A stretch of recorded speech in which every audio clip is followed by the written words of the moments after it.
Femmes d'ombre, femmes de lumière. Bonjour à vous qui nous écoutez, Florian Dai vous amène aujourd'hui à la rencontre de Herbie Lynn. Bonjour à toutes et à tous, chers auditeurs et auditrices, et bienvenue une nouvelle fois dans le programme Femmes d'ombre, femmes de lumière. Vous êtes en compagnie de Florian Dai. Et aujourd'hui, nous allons rencontrer Herbie Lynn. Alors, c'est peut-être un nom qui évoquera quelque chose à Paul Jamet, puisqu'il y a une longue histoire derrière cette interview que je vous présente aujourd'hui. Une histoire qui date d'un an, en fait, puisqu'il y a à peu près un an, Maggie Roy nous avait demandé s'il existe une structure similaire à l'INRAE à Taïwan pour la recherche agricole. Meg avait répondu à cette question dans l'émission Le Courrier des auditeurs du 27 mai 2023. Et Paul Jamet avait réagi le lendemain en nous envoyant un mail qui disait qu'il connaît bien le sujet puisque l'INRAE a été son seul et unique employeur durant 40 ans. Il est agronome de formation. Paul Jamet a donc réagi à certains thèmes qui ont été évoqués dans l'émission et en PS, il a dit qu'il y avait là une doctorante taïwanaise, Herbie Lynn Xiaolien, qui est étudiante en thèse dans l'équipe Interaction cellulaire et fertilité. Et il avait partagé une vidéo dans laquelle elle parlait des nouvelles avancées dans la cryoconservation des spermatozoïdes de coq. Alors moi, je ne suis pas agronome de formation, c'est pas un domaine que je connais du tout, mais ça m'intéressait, ça m'a intriguée. Et donc j'ai pris contact avec Herbie Lynn qui a accepté de répondre à mes questions, mais après que sa thèse soit terminée. Donc ça a encore pris quelques mois. Et puis ensuite, il y a eu les fêtes autour du Nouvel An, puis le Nouvel An chinois, et nous n'étions pas toutes les deux à Taipei en même temps. Et finalement, j'ai pu la rencontrer en mars de cette année. Et comme d'une part, j'avais déjà d'autres émissions dans les tuyaux et d'autre part, je voulais attendre les résultats de son expérience qu'elle menait à Taïwan, voici donc presque un an jour pour jour après le mail de Paul Jamet, l'interview de Herbie Lynn. Et je remercie donc Maggie Roy, Meg et Paul Jamet pour avoir permis de tisser le fil qui a conduit à cette émission. Donc j'aimerais tout d'abord, pour reprendre un petit peu plus au début de votre parcours, vous demander comment est-ce que vous en êtes arrivé à vous intéresser à la biologie. En fait, je pense que c'est mes parents. Ils m'ont fait aimer la biologie. Je dis ça, c'est parce que je me souviens toujours, quand j'avais 5 ans, ils m'ont donné une petite chienne. Alors, j'ai grandi avec l'amour des animaux. Donc, je crois que c'est la raison que j'aime bien les animaux. Et aussi, je voulais bien être vétérinaire.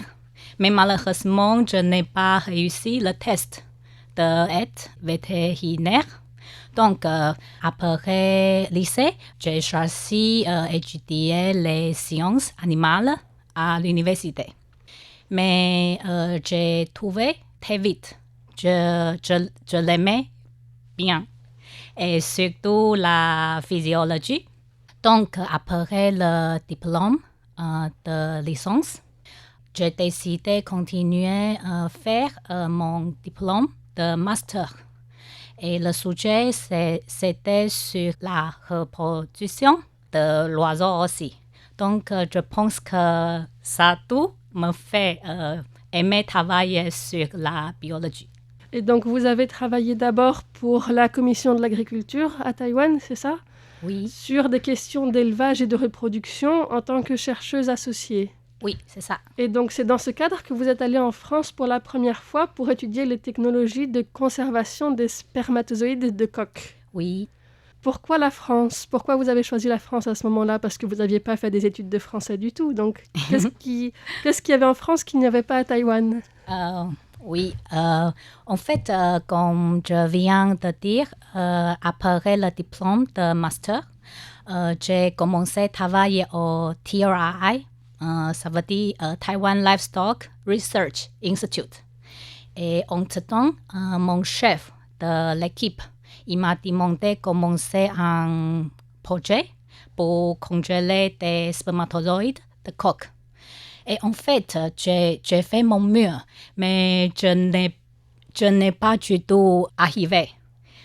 Parce que j'ai essayé de congeler des spermatozoïdes, mais quand j'ai décongelé, les spermatozoïdes ne bougent pas bien. Donc, j'ai pensé il y a quelque chose d'important et ce que je ne connais pas. Et en fait, ensuite, j'ai rencontré une chercheuse de Linhai. Elle s'appelle Elisabeth Blebois. Et en fait, elle est très connue dans le monde sur le domaine de la congélation de spermatozoïdes de coq. Et c'est pour ça que j'ai décidé, et on a rencontré à Taïwan et on a discuté beaucoup. Donc, j'ai décidé, peut-être c'est une bonne idée d'aller à INHA pour apprendre comment faire le sujet. Alors, entre-temps, j'avais vraiment de la chance parce que le ministère de l'agriculture à Taïwan, il a lancé un nouveau projet pour les chercheurs à Taïwan. On peut aller à l'étranger pour faire une thèse. Donc, j'ai pris le projet et j'ai de la chance d'avoir l'aide financière. C'est pourquoi je peux aller en France pour étudier. D'accord. Donc, vous avez fait tout un doctorat en France, en fait. Vous saviez parler le français avant d'y aller? Oui et non. Parce que avant de partir en France, j'ai pris le cours de français pendant quelques mois à Taïwan. Donc, je pensais, peut-être je peux parler rapidement le français. Mais la vérité, c'est, oh my God, c'est vraiment difficile. C'était dur quand je suis arrivée en France parce que je ne comprenais pas du tout ce que les gens parlent. Et en fait, ça m'a fait vraiment triste et stressée parce que je ne comprends pas du tout les gens autour de moi. Donc, pendant les premières vacances d'été, j'ai décidé de suivre le cours de français tous les jours pour 2 mois. Et donc, après les vacances, tous mes collègues à Linhai, ils étaient vraiment surpris parce qu'on peut commencer à discuter petit à petit en français. Et ensuite, j'avais plus d'amis français grâce à parler français. Et donc, comment ça s'est passé, votre séjour là-bas? Qu'est-ce qui vous a marqué? Peut-être vous avez une certaine image de la France et quand vous êtes arrivé là-bas, c'était peut-être pas tout à fait la même chose? Oui. Et en fait, j'adore vraiment la vie en France. Je voudrais vivre en France, c'est sûr. Mais même si au début, comme je viens de dire, c'était vraiment dur. Mais après, j'ai des amis français. En fait, je trouve la France, c'est vraiment comme ma deuxième maison, je peux dire ça. Parce que je trouve, j'aime bien vraiment la façon de vivre française. Et je trouve aussi beaucoup de choses différentes et intéressantes entre Taïwan et la France. Par exemple, je trouve les Français sont plus extravertis que les Taïwanais. Par exemple, vous faites très souvent bisous avec la famille et des amis. Et en fait, j'aime bien ça parce que j'aime bien sentir la chaleur et l'amour entre les gens. Donc, j'aime bien ça. Et aussi, j'aime bien aussi les Français parlent directement et vraiment ce qu'ils pensent. Par exemple, vous dites très souvent, je suis d'accord avec toi et je suis fière de toi si vous faites quelque chose bien. Par exemple, j'aime bien mon direction de ma thèse. J'aime bien, ils m'ont dit, oh, je suis fière de toi.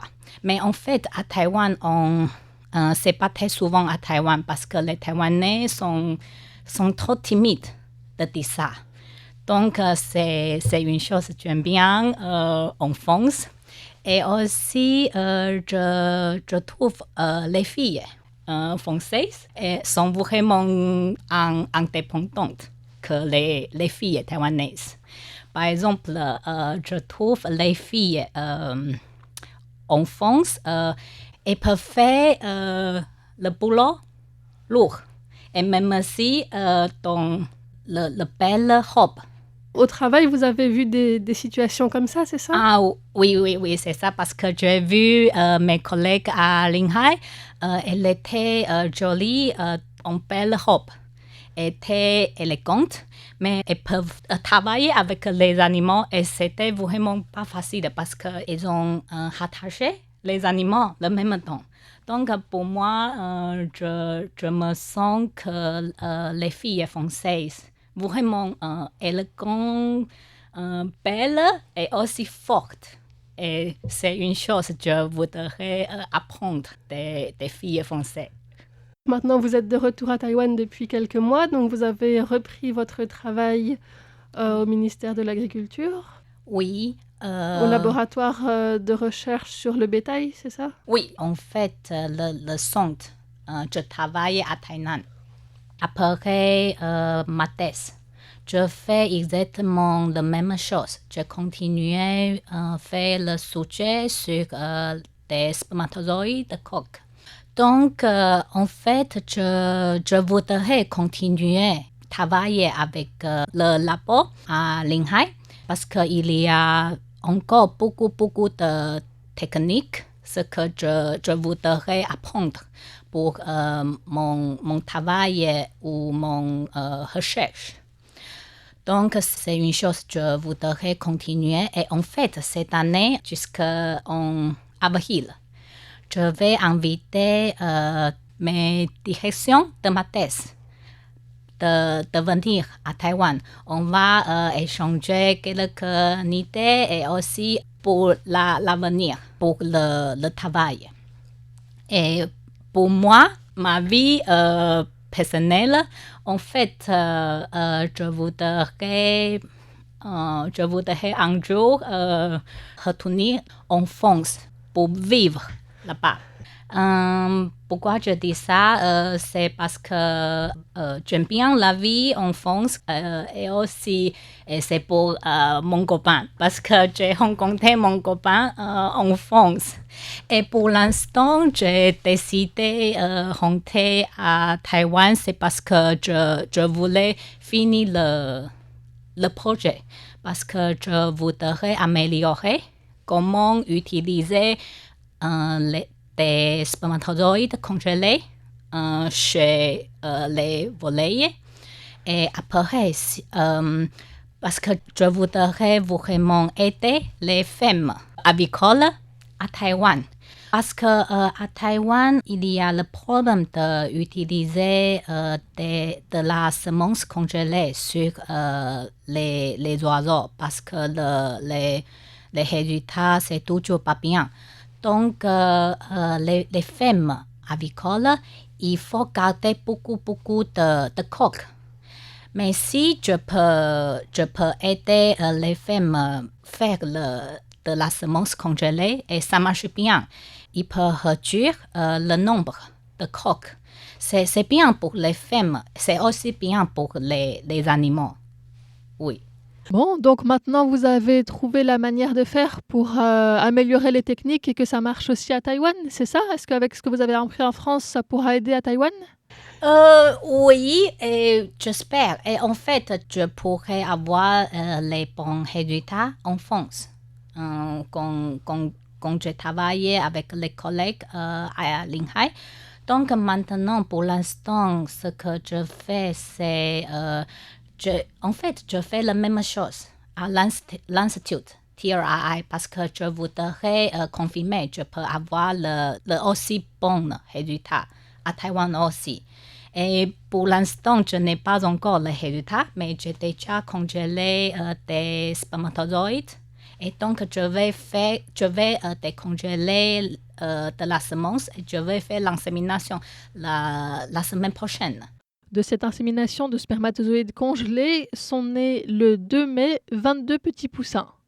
C'est un taux de réussite de 11% qui est inférieur à celui qu'elle avait obtenu en France à l'INRAE qui était de 60%, mais elle explique qu'il y a beaucoup de facteurs qui rentrent en compte, comme par exemple la race des poules, l'environnement, la nourriture, mais aussi les personnes qui réalisent ces manipulations. Et donc, Erbilin explique qu'elle est contente de ces résultats puisqu'il y a quand même un certain taux de réussite dans le processus de congélation, décongélation, puis insémination artificielle et qu'elle va recommencer les expériences en essayant de modifier certains facteurs pour voir si elle arrive à atteindre un taux de naissance de poussins plus élevé que cette première expérience à son retour à Taïwan.